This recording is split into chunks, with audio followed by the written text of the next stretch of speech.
pemeriksaannya mungkin ada beberapa yang ibu harus tekankan lagi ke teman-teman ya, bahwa pemeriksaan leopard ini aslinya adalah irisan dari pemeriksaan fisik. Teman-teman sudah belajar pemeriksaan fisik sama Bu Novi ya?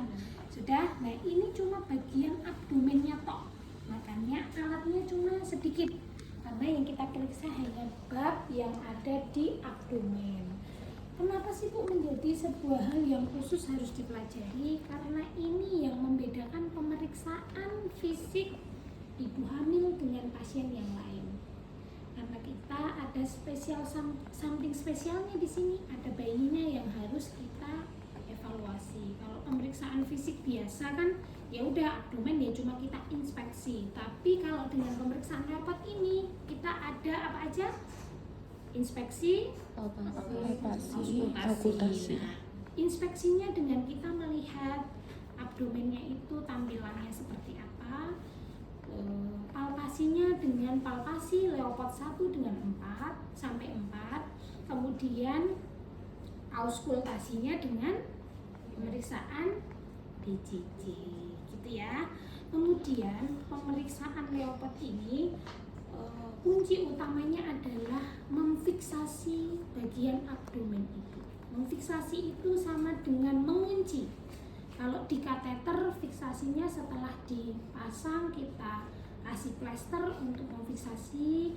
Kalau di infus kita kasih plester di bagian apoket biar dia nggak lepas. Tapi kalau pemeriksaan leopard ini fiksasinya dengan menggunakan tangan.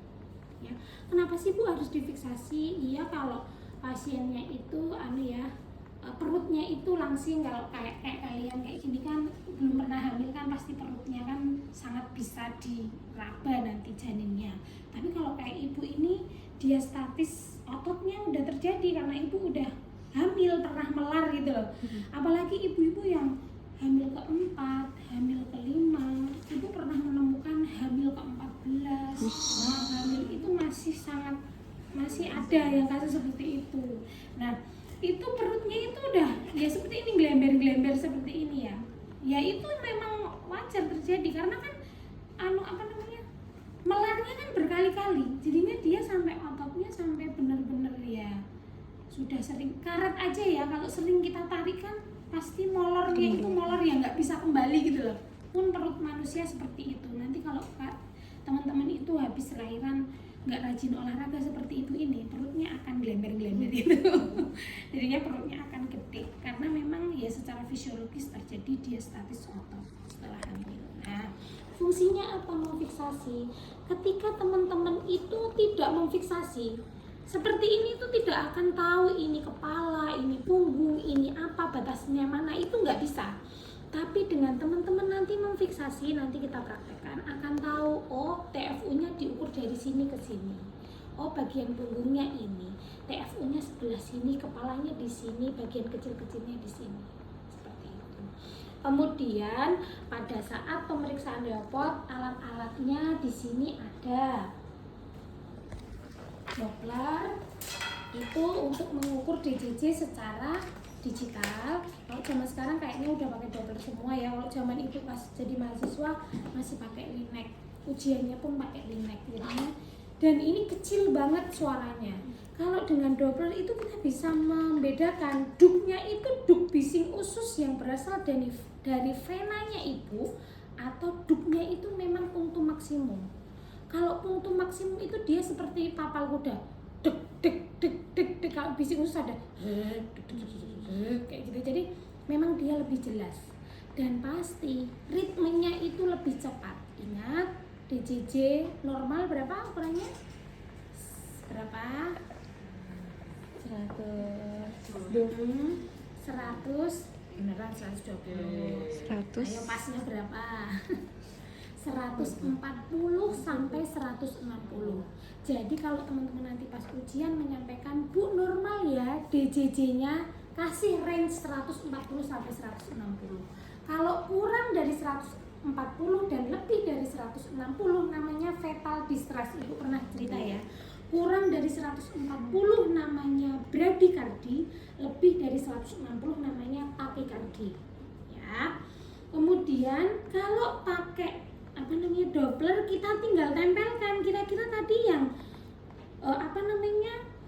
punggungnya di mana ya? Sebelah kiri misal. Sebelah kiri langsung kita tempelkan. Tapi kalau dengan linek kita tempelkan, telinga kita tempelkan, kita nggak boleh memegang lineknya karena akan kebas, suaranya nggak akan terdengar. Jadi fungsi tangan yang lain dia juga harus berfungsi. Yang sebelah kanan memegang jam tangan atau stopwatch karena harus 1 menit full. Yang sebelah kiri memegang nadi ibu.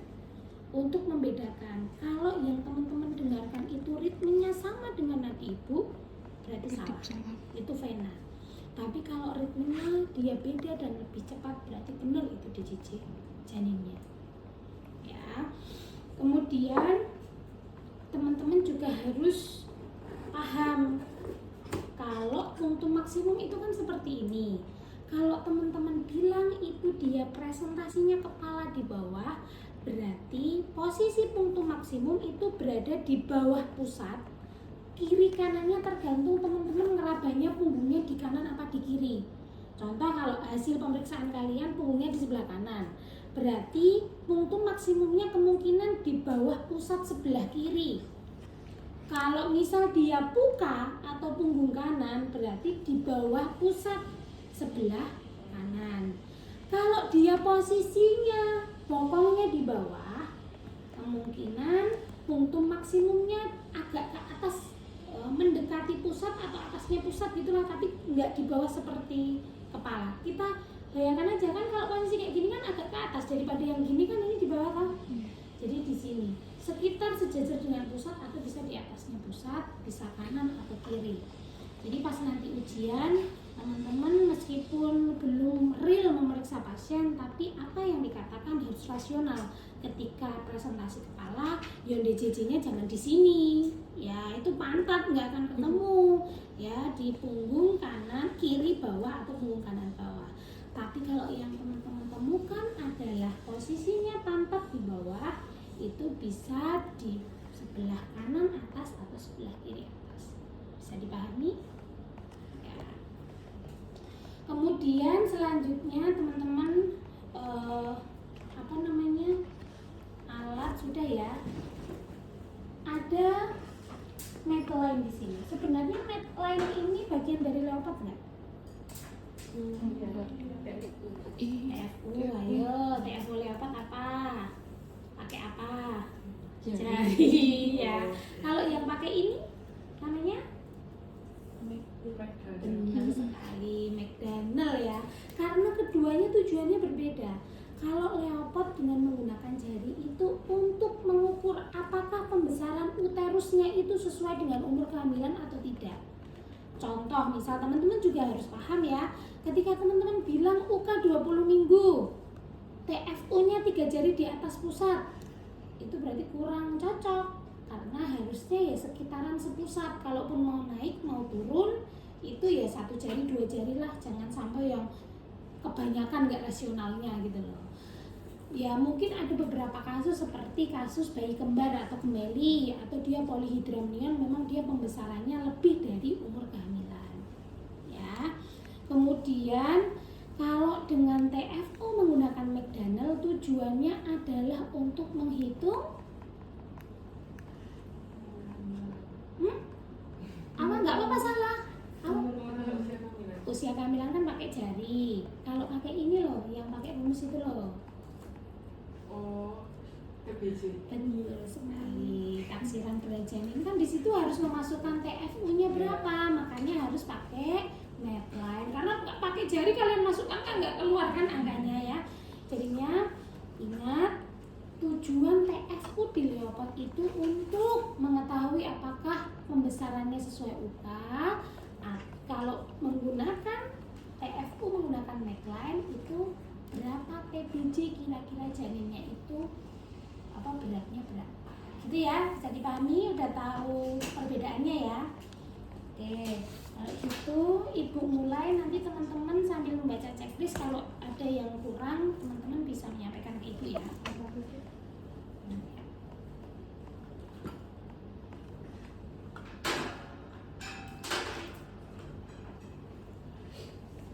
Ya, assalamualaikum Ibu, sampai dari pagi soalnya ngomong terus. Assalamualaikum Ibu, perkenalkan saya Bidan Siti yang bertugas pada siang hari ini. Ibu, gimana Bu kabarnya hari ini, sehat? Sehat. Banyak ya Ibu hamilnya? Sehat ya? Ada keluhan ya Bu? Tidak ada. Kesini ada yang bisa saya bantu Bu? Misal untuk kontrol kehamilannya. Saya nggak ada keluhan Bu, cuma saya pengen tahu. Kemarin tuh kan saya pas kontrol sebelumnya Bu, ternyata adik itu pantatnya masih di bawah. Kira-kira udah dianjurkan Bu Bidan untuk menungging. Kira-kira apa, kepalanya udah di bawah atau belum ya Bu ya? Itu kan menjurus ke leopard. Nggak mungkin kan pasien datang Bu saya mau leopard gitu ya. Kalau pasiennya kalian ya, kalau pasiennya orang-orang kan ya. Ya kemudian Bu saya juga pengen tahu kira-kira adik ini kira-kira beratnya berapa. Nah itu yang satu terjawab dengan leopard, yang satu terjawab dengan TFU McDonald ya, karena dia pengen TBC ya. Baik Bu, nanti saya akan bantu melakukan pemeriksaan ya Bu ya. Nanti pemeriksaan ini mulai menceritakan prosedurnya. Pemeriksaannya Bu nanti di bagian perut saja. Nanti mohon maaf saya buka bagian perutnya ya Bu ya. Permisi saya buka bagian perutnya untuk melakukan pemeriksaan. Nanti kalau Ibu merasa kurang nyaman atau terlalu keras saya menekan di bagian perut Ibu, nanti bilang saja saya akan mengurangi tekanannya. Gimana Bu, Ibu buru-buru nggak pemeriksaannya, karena pemeriksaannya itu sekitar 10 sampai 15 menit. Bagaimana? Apakah Ibu setuju? Setuju. Ya, kalau Ibu setuju, sembari saya menyiapkan alat, Ibu bisa buang air kecil dulu ya di kamar mandi karena biar nyaman pada saat saya melakukan pemeriksaan nanti. Punya ke kamar mandi, kita cuci tangan, kemudian jangan lupa mendekatkan alat. Karena ingat, fiksasi itu leopard 1 sampai 4 kita tidak boleh melepas perut Ibu ya. Harus ada satu tangan yang tetap memfiksasi. Karena teman-teman bayangkan, teman-teman udah mengumpulkan, tiba-tiba ngambilinnya tangan 2 kayak gini. Kan harus mengumpulkan lagi. Ya enggak, kerja 2 kali enggak. Jadi fungsinya memfiksasi itu biar dia itu tetap bulat gitu loh. Biar dia tetap teraba meskipun tangan kita udah kemana-mana. Makanya minimal satu tangan untuk memfiksasi. Ya, dari leopard 1 sampai leopard 4. Kita dekatkan alat. Kemudian yang harus teman-teman ingat lagi, leopard 1 sampai 3 itu bidan menghadap ke perut Ibu, kakinya ditekuk. Kalau leopard 4 itu wajib bidan membelakangi pasien dan kakinya diluruskan. Ya, karena leopard 4 nggak mungkin bisa dilakukan ketika kakinya itu ditekuk, nggak bisa. Ya, kita praktekkan ya. Gimana Bu, udah buang air kecilnya udah selesai? Saya bantu Ibu untuk naik ke tempat tidur. Mohon maaf ya Bu ya, bajunya saya sing-singkan ke atas. Saya pakaikan selimut dulu ya. Pertama kita lakukan inspeksi. Terdapat linea nigra atau linea alba, terdapat stria gravidarum, ada luka operasinya enggak, entah itu SC maupun operasi yang lain. Nah, kemudian bentuk perutnya memanjang atau melintang ya. Kalau memanjang itu dia bentuk perutnya itu seperti ini. Cuci tangan. Seperti ini loh teman-teman. Memanjang itu seperti ini. Itu udah menjadi sign awal kita bahwa oh berarti kalau enggak bagian atas, kalau enggak kepala ya pantat. Kalau dia melintang seperti ini, nggak mungkin bawahnya itu kepala atau pantat. Pasti posisinya dia banyak yang kosong bagian sini. Berarti ya mungkin dia nanti melintang. Tapi kita yakinkan lagi dengan pemeriksaan leopard. Nah itulah banyak pemeriksaan saling menguatkan hasilnya nanti. Ya sudah. Sebelum kita melakukan palpasi, kita gosok tangan kita dulu. Tujuannya apa? Biar hangat, benar. Karena kita tadi kan habis cuci tangan. Kalau langsung memegang perut Ibu, itu Ibunya biasanya akan kaget, ya. Ibunya nggak nyaman. Kemudian kalau over kita memegang banyak banyak perabaan juga kadang Ibunya geli. Jadinya biasanya kayak gini. Ibu saya akan tangannya mau potong mbak kayak gini. Mungkin saking groginya kayak gini, tapi Ibunya malah jadi geli kalau kayak gitu. Jadi kalau teman-teman udah siap, ya udah kita pertama lakukan fiksasi. Bu, saya lakukan handsome ya? Ya, oke, bagus pertanyaannya. Kalau kasusnya dia itu fisiologis atau normal, ibu sarankan nggak pakai handscoon. Tapi kalau spesial kasus seperti pasien HIV, pasien hepatitis, kemudian kayak kemarin COVID, itu ya memang harus pakai APD. Tapi kalau dia fisiologis, kita lihat kamu enak pakai langsung. Kalaupun pakai handscoon juga boleh, nggak dilarang gitu loh. Ya, ya. Bu permisi ya Bu ya, tangan kita mantap. Pertamanya nggak langsung leopard 1, bisa berdiri kalau nggak kelihatan ya. Nggak langsung leopard 1, tapi kita kayak gitu, kita mengumpulkan dulu. Tadi ya yang perutnya kayak gini kan nggak mungkin kita langsung menemukan toh. Jadinya kita kumpulkan dulu. Sampai bawah, baru kita naik lagi, kita lakukan pemeriksaan leopard 1. Ya. Jadi pertamanya kita kumpulkan dulu. Karena nggak mungkin kita langsung kayak gini tuh, pasti ada bagian yang terlewat. Ya, kita benar-benar kumpulkan di tengah dulu. Setelah itu besok nggak boleh ya responsif. Apa ya Bu ya? Itu sesuai hasil pemeriksaan. Ya.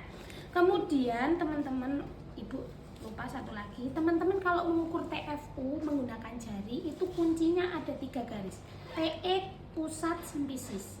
Kalau tangannya itu mendekati pusat berarti misal 2 jari di atas pusat, tapi kalau mendekati PX berarti PX indikatornya 2 jari di bawah PX.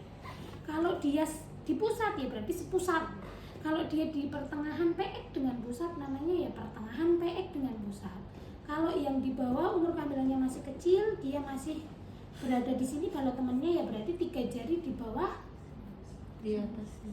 ya di atas, di bawah, di atas simpisis. Kalau dia di sini berarti 3 jari di bawah pusat, 3 jari di bawah pusat, ya. Oke, jadi tergantung nanti ya. Kemudian setelah kita memfiksasi rutin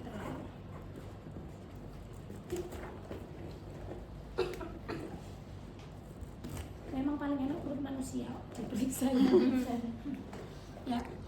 Setelah kita melakukan fiksasi, ingat ya, kita tidak boleh melepas sama sekali. Kalau udah sampai bawah kayak gini, kemudian kita tek yang kiri untuk memfiksasi, yang kanan buat meraba. Tujuan dapat 1 apa? Mengukur apa tuh? Menentukan bagian janin yang terdapat di pubis. Sama satunya TFU ya, TFU. Nah, yang kita lakukan pertama kali paling mudah adalah TFU. Oh, ini kalau kasusnya ibu yang sekarang nih, dia ada di pertengahan PX dengan pusat. Atau kalau misal di jari dengan pusat, ini loh teman-teman, dipasang seperti ini sampai batas atasnya di mana? Batas yang ibu raba tadi loh. Kalau di sini berarti ya 3 jari di atas pusat. Kalau dari atas berarti ini kan batasnya di sini. Tinggal masang ke bawahnya. 3 jari di bawah PX. Itu ya. Jadi indikatornya batasnya janin ini loh yang kalian kumpulkan tadi. Makanya harus benar-benar fiksasinya karena itu menentukan besarnya janin. Jangan sampai, oh Bu, dia kok sepusat ya, ternyata perabaannya di sini belum. Oh ya, ini bayinya besar, baby giant katanya. Ternyata ininya merabanya belum pas. Itulah fungsinya fiksasi. Nah, udah 3 jari di atas pusat. Selanjutnya kan ada satu lagi tujuannya, bagian atasnya itu apa?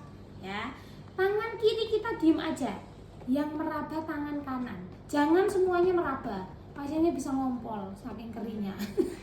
Karena ini kan bisa menstimulasi dia pipis juga. Kalau dia umur kehamilannya TM3, dia bisa menstimulasi kontraksi. Kalau terlalu banyak stimulasi atau perabaan ya. Jadi seperlunya. Kiri kita diem, kemudian kita raba. Teraba, sebenarnya ibu sih ini tahu bokong, tapi nggak boleh kita langsung bilang bokong. Teraba bulat, lunak, tidak melenting. Itu Kalau lunak, bokong. Ya, tidak boleh langsung bilang bokong, gitu nggak boleh ya. Ya, teraba bulat, lunak, tidak melenting. Bulat, lunak, tidak melenting. Tidak. Ya. Ting. Tidak melenting. Bokong. Kemudian kan udah selesai tuh leopard 1. Leopard 2 apa tujuannya? Untuk tahu bagian kanan dan kiri dari perut ibu ya. Biasanya yang dilakukan pemeriksaan adalah bagian yang terjauh dari pemeriksa. Contohnya, turunnya juga harus berbarengan ya, seperti ini. Ya. Kalau yang terjauh dari kita berarti yang kirinya ini memfiksasi, kanannya meraba. Teraba kecil, bagian-bagian kecil, dan banyak bagian kosong. Itu mau menggambarkan ini loh teman-teman. Raba kecil-kecil, ekstremitas ya. Kemudian banyak bagian yang kosong ya. Kemudian ibu masukkan lagi jadinya. Ya. Kalau sudah selesai meraba yang kanan, kita pindah ininya gantian memfiksasi. Ininya jangan dilepas. Ininya fiksasi dulu. Tangan kanannya baru meraba. Meraba. Teraba keras, Panjang. memanjang seperti papat. Keras. Yang mau ibu gambarkan ininya loh, keras, memanjang seperti papat. Ya. Oh, nggak kelihatan? Oh, videonya. Ya Allah. Videonya kenapa? Jangan ibu, ini aja. Ya. Ya, ini Enggak punya aku. keras, memanjang seperti papat. Ya. Kemudian setelah itu sudah ya, kita akan pindah ke presentasi. Presentasi pun teman-teman nggak langsung kayak gini nggak ya. Ingat, PR-nya tetap harus memfiksasi ya. Cara pindahnya seperti ini, smooth. Cara pindahnya harus smooth. Ya. Ya. Tangan kiri di atas TFU. Di TFU bagian atas, bener nggak? Ya. Pindahnya kayak gini. Kiri dulu. Tak. Tak, tak, tak, udah sampai TFU, tangan kanannya pindah baru tak, tak, tak, sampai bawah, posisi tangannya seperti ini, ya, seperti ini, kemudian baru kita raba. Sebenarnya kita tahu kalau ini teraba bulat itu kepala ya, tapi cara menggambarkannya adalah teraba bulat, keras dan melenting. Melenting itu bilangnya karena kita goyangkan seperti dia kayak lato-lato itu loh teman-teman, melenting. Bulat, keras, melenting ya. Gini loh ibu gambarkan. Kalau bokong itu kan bulat, lunak, tapi ketika di kayak gini kan karena saking lunaknya kan nggak bisa melenting ya toh. Kalau kepala itu bulat, keras, kalau di kayak giniin dia beneran kayak lato-lato di dalam tuh ya, tapi nggak tak gitu nggak ya. Tapi dia tuh ada mantul ya, bener mantul, melenting mantul kayak jadi kayak gini. Ya, ibu gimana? Yang bagian leopard 2 itu kita enggak DJJ. Nah ya, DJJ itu kan tadi PR kita kan memfiksasi ya. Kalau kita lakukan DJJ, kita pasang, kita lepas, fiksasinya bebas. Oh berarti DJJ di akhir. DJJ-nya di akhir, ya lupa ibu mengabari itu ya. DJJ di Meskipun di akhir. situ DJJ-nya boleh dilakukan di terakhir, sama nanti bareng sama TFU. Kalau mau langsung dilakukan di leopard 2 menggunakan Doppler sebenarnya bisa sih, tapi biasanya ibu selesaikan dulu. Kalau mau langsung di leopard 2 besok pakai Doppler, tapi nanti ngambil Doppler ininya lepas, fiksasinya bubar lagi, karena lebih ditekankan fiksasinya. Ya. Sudah, ini kan tadi posisi kayak gini kan. Kita akan ke leopard 3. ini kan leopard 3. 4. Nah, leopard 4. Ingat, leopard 4 adalah kita membelakangi pasien dan kakinya diluruskan. Ibu permisi, kakinya diluruskan ya Bu ya. Diluruskan. Beberapa teman-teman yang udah praktikum karena saking fokusnya membelakangi pasien, tangannya langsung kayak gini. Badannya langsung kayak gini. Nanti badannya kecetet ya. Tangannya kita geser dulu. Geser dulu. Ibu permisi, saya membelakangi Ibu ya. Oh berarti diputer. Ya. Ini kan posisinya kan kita mau divergen apa konvergen kan hasil akhirnya. Oh hasilnya tangannya saling berdekatan, berarti apa? konvergen atau udah masuk panggul atau belum masuk panggul? Sudah. Belum. Belum. Konvergen Konvergen belum. masuk panggul.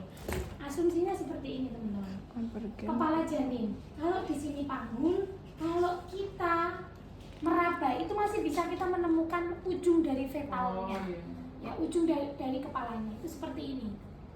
Tapi kalau dia udah masuk panggul kayak gini, kan kita cuma bisa kayak gini, nggak mungkin kita menembus pubis toh. Itu asumsinya itu bisa buat mengingat-ingat. Konvergen divergen. Kalau dia masuk kayak gini, kan nggak mungkin kita menembus kayak gini toh. Kalau dia belum masuk panggul kan kita masih bisa seperti ini, ya. Divergen. Ya, kalau sudah tangan saling berdekatan berarti posisi kepala konvergen, misalnya gitu. Nah, setelah itu kita masih ada PR, DJJ dan TFU. Kita dahulukan dulu TFU-nya, TFU McDonald-nya. Cara berpindahnya seperti apa? Tangannya satu pindah ke atas, tangannya satu pindah ke atas. Ya, satunya mengambil metline. Makanya metline-nya didekatkan. Kalau kayak gini kita ngambil kayak gini kan skoliosis nanti. Ya. Ya. Ada beberapa mazhab ya atau keyakinan bahwa ada yang nolnya di atas, ada yang nolnya di bawah. Tapi kalau ibu lebih enakan nolnya yang di bawah. Jadi ini batasnya kita udah tahu ya, kita tarik. Dia kan belum masuk panggul, berarti kita cari puncak kepalanya. Tapi kalau udah masuk panggul kita mentok di atas simfisis pubis. Makanya rumus perhitungan TBC itu kan masuk dan tidak masuk panggul kan beda rumusnya. Karena yang sudah masuk ini udah terhalang sama pubis, diasumsikan 1 cm lah yang masuk. Tapi ya itu hasil penelitian dengan confident interval mungkin 95%, jadi nggak bisa 100% itu dia 1 cm yang masuk ke panggul ya. Kita tarik, kita cari ujungnya. Kalau dia udah masuk panggul di sini ya, tapi kalau belum masuk panggul kita cari puncaknya. Habis itu kita cari puncak fundusnya ya.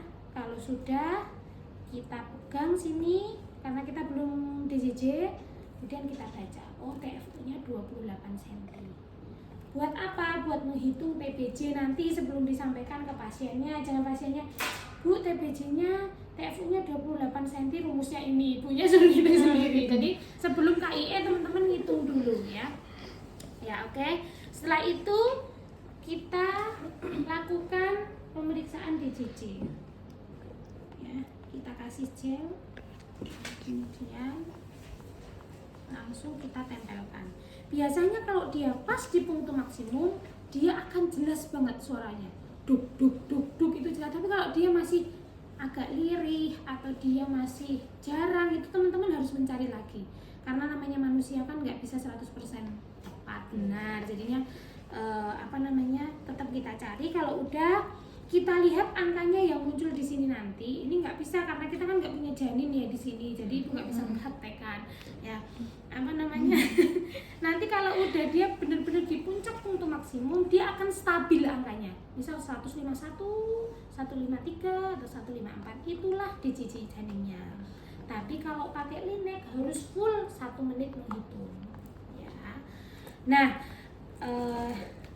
seperti ini loh teman-teman, kalau dibuka janinnya ketika DJJ itu dia di sini, punktum maksimum itu di sini ya. Kalau dia ada pasien yang dia kasusnya presentasi muka itu bayinya telentang di dalam kayak gini, itu kan punktum maksimumnya kan di bawah, nggak mungkin kan kita dari tulang rusuk kayak gini, dari tulang belakang kayak gini, nggak mungkin. Jadinya biasanya kita agak dalam masang ujung dopplernya. Contohnya seperti ini, agak masuk seperti ini, agak dilurus. Kalau itu kan tadi tinggal kayak gini, kalau itu tuh kayak ada yang dijungkit sedikit gitu loh. Dijungkit. Kayak gini agak diangkat sedikit kayak gitu, diangkat ke atas. Nah, meskipun nggak maksimal suaranya pasti lebih jelas dengan yang dia punggungnya di sini ya. Tapi cari yang dia ritmenya itu cepet kayak tapal kuda. Pasti banyak suara di sini tuh kan, Kak. Ada vena ibu, ada vena janin, ada vena tali pusat. Nah, kita harus bisa mintain mana itu DJJ, dia yang paling cepet dan suaranya bisa kayak tapal kuda. Deg deg deg deg deg kayak gitu. Kalau bising usus tuh kayak deg deg deg deg deg deg kayak gitu. Jadi kayak ada banyak frekuensi gelombang suara yang masuk yang bisa kabur gitu suaranya kalau bising usus. Ya udah. Kalau sudah selesai, Bu, pemeriksaannya udah selesai, saya bantu memakaikan bajunya ya, Bu ya. Kita menghitung TBC dulu, ibunya dipersilahkan duduk. Bu, duduk dulu, Bu. Sambil saya apa namanya? Anaknya. Ya. Bu, ini pemeriksaannya sudah saya lakukan ya. Alhamdulillah, Bu, adiknya ini kepalanya sudah di bawah. Kemudian mungkin Bu, Ibu kalau malam hari atau pada saat adik bergerak yang sebelah kirinya agak nggak nyaman ya Bu ya, karena memang kaki dan tangannya adik ada di sebelah kiri Bu. Jadinya pas gerak pasti yang sebelah kiri ini lebih terasa. Kemudian Bu, adiknya di dalam juga sehat, denyut jantungnya normal. Kalau Ibu pengen tahu angkanya di sekitar 152 kali per menit, tapi itu bisa berubah-ubah, yang penting dia dalam keadaan normal. Kemudian selanjutnya Ibu juga bisa memantau di rumah janinnya dengan cara Ibu bisa menghitung gerakan janin. Kemarin ya Ibu udah kasih tahu caranya Bu. Misal Ibu bangun jam 6 pagi, kemudian Ibu hitung sampai jam 6 sore. Kan kemarin 12 jam ya? Ya, jam 6 pagi sampai jam 12 sore Ibu bisa menggunakan karet gelang. Nanti kalau misal Ibu merasa ada gerakan, karet gelangnya dipakai. Nah, itu dihitung sampai jam 6 sore Bu. Kira-kira ada karet gelang berapa? Minimal 10 kali. Kalau kurang dari 10 kali, Ibu langsung ke bidan terdekat atau tenaga kesehatan terdekat ya Bu ya. Bagaimana Bu? Oh ya, terus untuk taksiran berat janinnya nanti disampaikan hasilnya berapa. Itu normal ya Bu ya. Jadi Ibu tetap makan yang makan sesuai dengan apa yang Ibu mau, tapi diperhatikan gizinya ya. Bagaimana, apakah ada yang ditanyakan Bu? Kalau tidak ada yang ditanyakan, terima kasih atas kerjasamanya, sehat selalu ya Bu ya. Ya, ada yang ditanyakan teman-teman? Dah? Ya? Lebih ke pengalamannya Ibu sih, yang waktu pertama kali itu apakah langsung Enggak. gimana? Enggak, ya. Pertama kali ya Ibu nggak tahu kok semuanya ini kepala ya, semuanya keras. Kalau enggak, kok semuanya ini gendut-gendut, ini apa kayak gitu. Jadinya ya memang skill itu jam terbang. Mau gimana pun, mau sepinter teori kalian apapun, kalau nggak pernah mencoba itu akan nol. Dan jangan selalu berpikiran ya mungkin kalian tetap punya sisi perfeksionis ya. Terus nanti diingatkan bidannya, aduh aku salah, gimana ya besok nggak nyoba lagi, itu malah rugi. Namanya orang skill itu bisa karena sering kali kita mencoba, dan di lahan praktek itu tahunya kalian bisa loh. Kalau kalian diingatkan salah, itu ya nggak usah dimasukin ke hati, masuk telinga kanan keluar telinga kiri. Yang penting inti pelajarannya apa? Oh kemarin aku salah di nomor 2, kita perbaiki. Kalau biasanya teman-teman yang gampang motong itu malah nggak banyak dikasih kesempatan sama bidannya. Kalau baperan, ya. Makanya dicoba terus. Itu pas pertama dulu Leopard, kabeh gendut-gendut, terus mana kepalanya, nggak apa-apa. Makanya besok pas praktek harus mau mencoba ya, karena itu kesempatan kalian. Pantung sebagus apapun nggak bisa menggambarkan perut seorang ibu. Ya. Kalau ada saudara Leopard, nanti akan merasakan mana yang kalau dipantau kan jelas banget ya itu punggung kita kayak gini kan.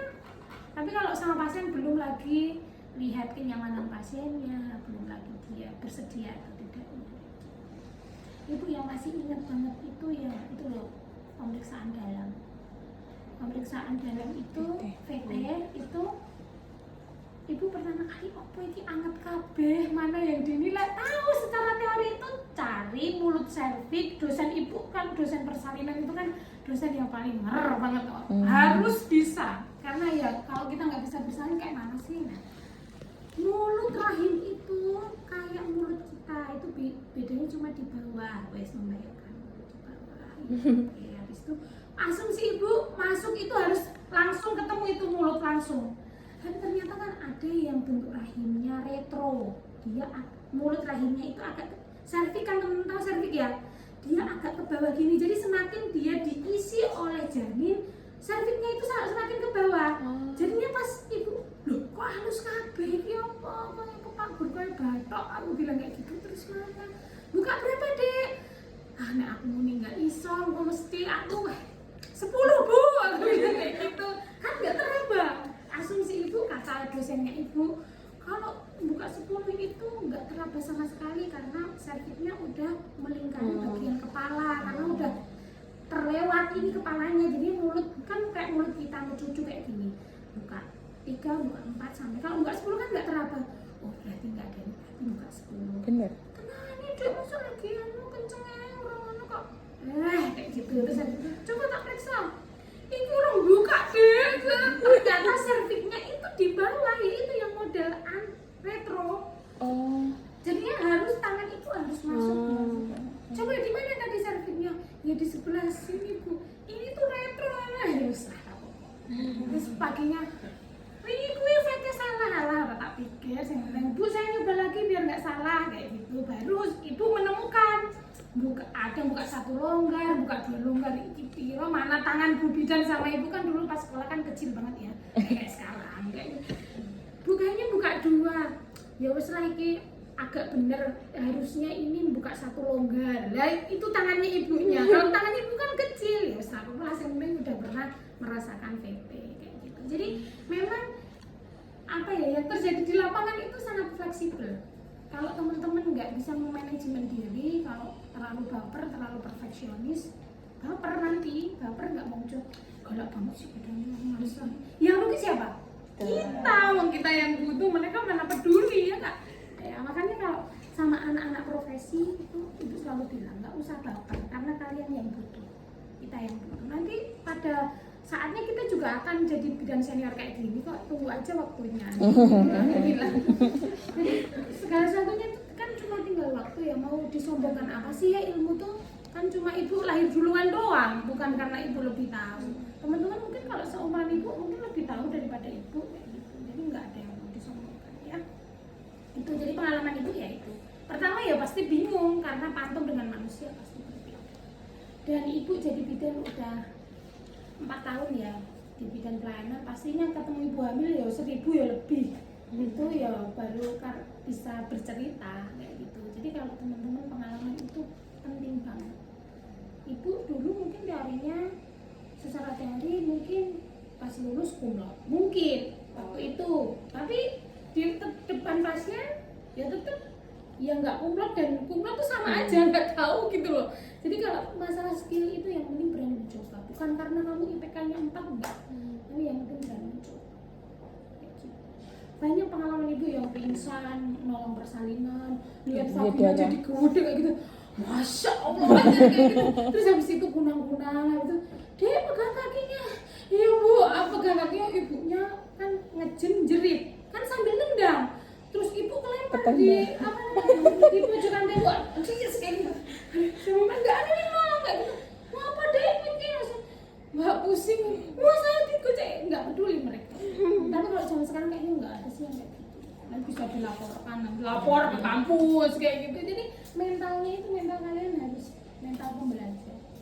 Sering kayak gitu, terus sering lah pokoknya banyak cerita itu. Soalnya praktek, terus ibu jadi bidan 4 tahun, 1 tahunnya itu lumayan di pelosok. Jadinya tantangannya bukan hanya skill, tapi orang-orang pedalaman yang masih apa namanya budaya itu loh. Ibu nganter pasien kayak gitu, tiba-tiba pakai arit kayak gitu, kayak giniin. Wah bu, kenapa bu? Aku bilang, kenapa? Kan pakai bahasa Jawa, biar setan-setannya pada mati. Tapi kan pakai kayak gini kan serem kayak gitu ya. Ya seru tapi pengalamannya. Ibu sampai sekarang pun masih kangen nolong persalinan, karena favorit ibu adalah heading barinum.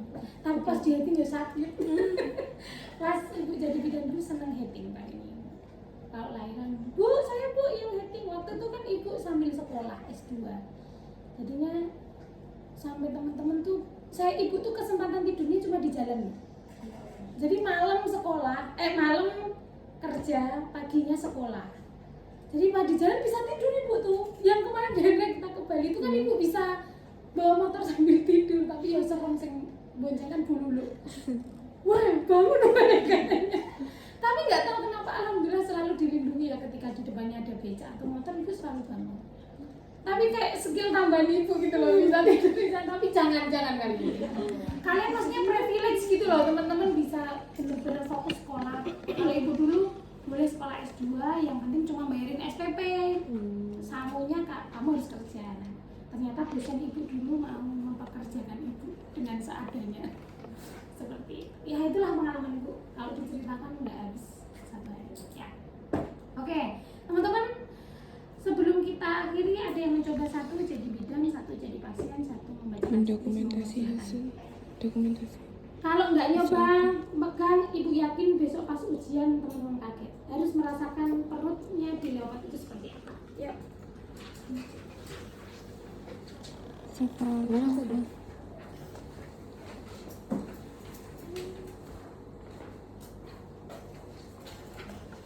SOAP. Ayo, nggak apa-apa salah kan nanti sambil dibacain checklistnya, nggak usah menghafalkan checklist. Saya mau coba dulu. Ya, oke.